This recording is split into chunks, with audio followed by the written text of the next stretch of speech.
If you ask a disagreeable person what he wants, say, or she wants, they'll tell you right away. They know. It's like, this is what I want and this is how I'm going to get it. But agreeable people, especially if they're really agreeable, are so agreeable that they often don't even know what they want, because they're so accustomed to living for other people and to finding out what other people want and to trying to make them comfortable and so forth, that it's harder for them to find a sense of their own desires as they move through life. And that's not, look, there's situations where that's advantageous, but it's certainly not advantageous if you're going to try to forge yourself a career. That just doesn't work at all. And so, even though on average men and women aren't that much different in terms of their levels of agreeableness by the group, if you go out and you look at the extremes, they're very different. So all of the most agreeable people are women, and all of the most disagreeable people are men. And the thing is, the extremes are often what matter rather than what's in the middle. And so one of the ways that's reflected in society, by the way, is there's way more men in prison. And the best personality predictor of being imprisoned is to be low in agreeableness. It makes you callous. Now you might think, well, what's the opposite of compassion and politeness? And the answer to that is, I think it's best sort of conceptualized as a trading game. So let's say that we're going to play repeated trading games. And if you're very agreeable, then you're going to bargain harder on my behalf than you're going to bargain on your own behalf. Whereas if you're very disagreeable, you're going to do the reverse. You're going to think, I'm in this trading game for me, and you're going to take care of your own interests. Where an agreeable person is going to say, no, at best this is, at worst this has to be 50-50, but I'd like to help you every way I can. One of the things you have to be careful of if you're agreeable is not to be exploited, because you'll line up to be exploited. And I think the reason for that is because you're wired to be exploited by infants. And so that just doesn't work so well in that actual world. And one of the things that happens very often in psychotherapy, people come to psychotherapy for multiple reasons, but one of them is they often come because they're too agreeable. And so what they get is so-called assertiveness training, although it's not exactly assertiveness that's being trained. What it is the ability to learn how to negotiate on your own behalf. And one of the things I tell agreeable people, especially if they're conscientious, is say what you think. Tell the truth about what you think. There's going to be things you think that you think are nasty and harsh, and they probably are nasty and harsh, but they're also probably true. And you need to bring those up to the forefront and deliver the message. And it's not straightforward at all, because agreeable people do not like conflict. Not at all. They smooth the water. And you can see why that is in accordance with the hypothesis that I've been putting forward. You don't want conflict around infants. It's too damn dangerous. You don't want fights to break out. You don't want anything to disturb the relative peace. And if you're also more prone to being hurt physically and perhaps emotionally, you're also maybe loath to engage in the kind of high-intensity conflict that will solve problems in the short term, because it takes a lot of conflict to solve problems in the short term. And if that can spiral up to where it's dangerous, which it can if it gets uncontrolled, it might be safer in the short term to keep the waters smooth and to not delve into those situations where conflict emerges. The problem with that is it's not a very good medium to long-term strategy, right? Because lots of times there are things you have to talk about because they're not going to go away. And the advantage to having a well-socialized disagreeable person is that they really don't let much get in their way.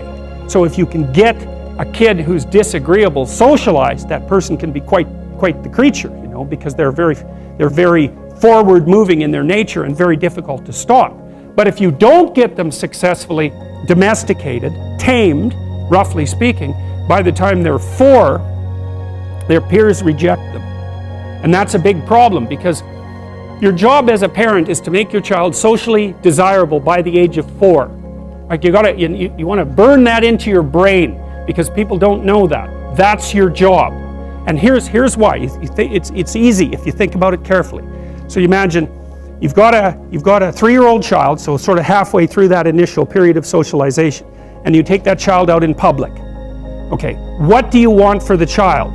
Who cares about you? What do you want for the child?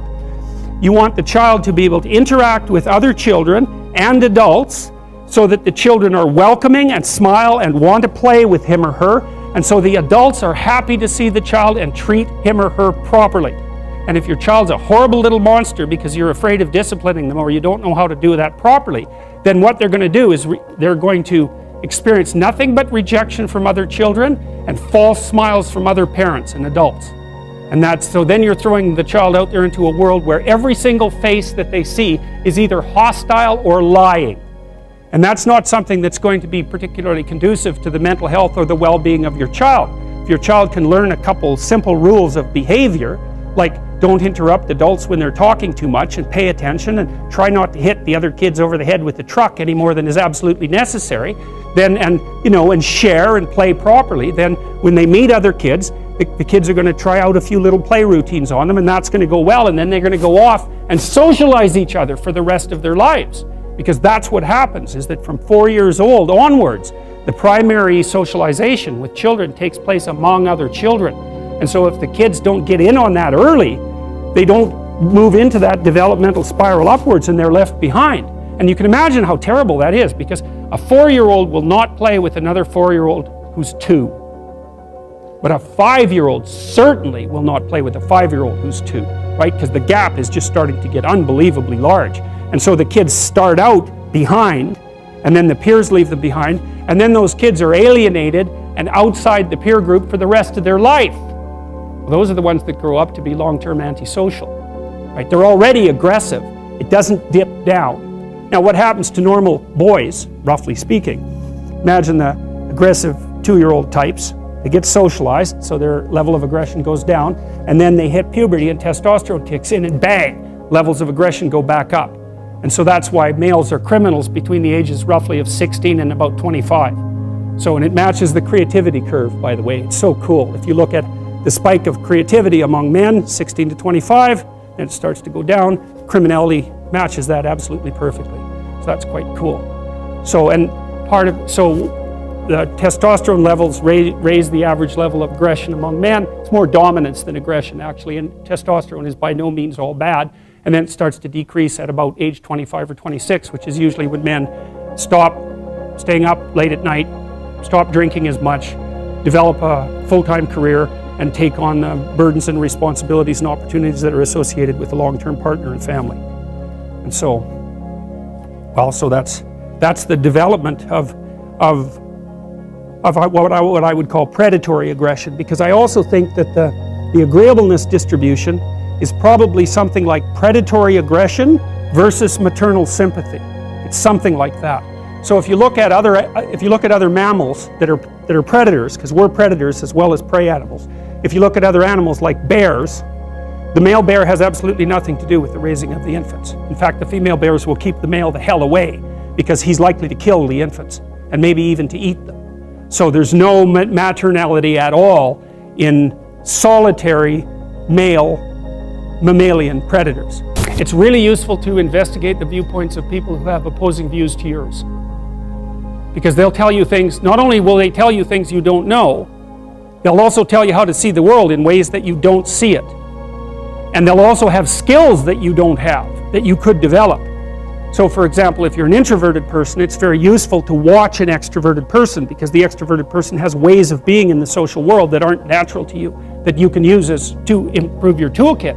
And if you're disagreeable, one of the best things to do with disagreeable people, especially if that's alienating them from other people, for example, because it can, people treat you like you're a selfish, arrogant son of a, maybe that's because you are. It's like, okay, so what do you do about that? One of the most promising treatments, let's say, for that is get the person to do something for someone else once a day, just as a practice, and learn how to do it. Maybe you can wake the circuit up, if you think that it's lying dormant in you, which is probably right. I think we have a very wide range of propensities within us. Some are switched on, genetic propensities. Some are switched on, but I think that if you put yourself in the right situation or walk yourself through the right exercises, you can switch some of these other things on as well. But it takes work and dedication and discipline. I would say, generally speaking, if you want to adapt yourself properly to life, you should find a niche in the environment that corresponds with your temperament.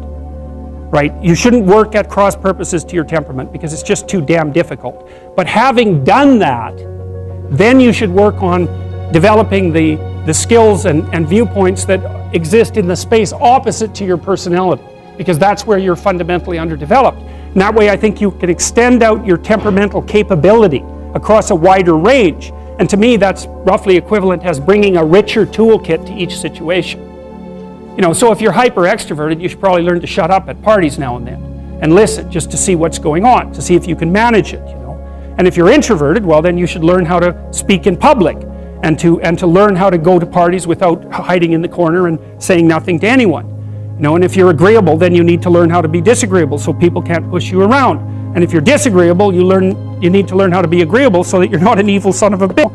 So, and the same thing applies even in the conscientious domain. It's like if you're too conscientious, you need to learn to relax and let go a little bit. And if you're unconscientious, it's time get out the Google Calendar, man, and start scheduling your day, right? And beat yourself on the back of the head with a stick until you're disciplined enough so that you can actually stick to something for some length of time and not living in absolute squalor, which is something that would characterize someone who's very disorderly, for example, because they don't notice. It doesn't bother them, disorder. It's like maybe they can see it, but it doesn't have any emotional valence, and so it doesn't have any motivational significance.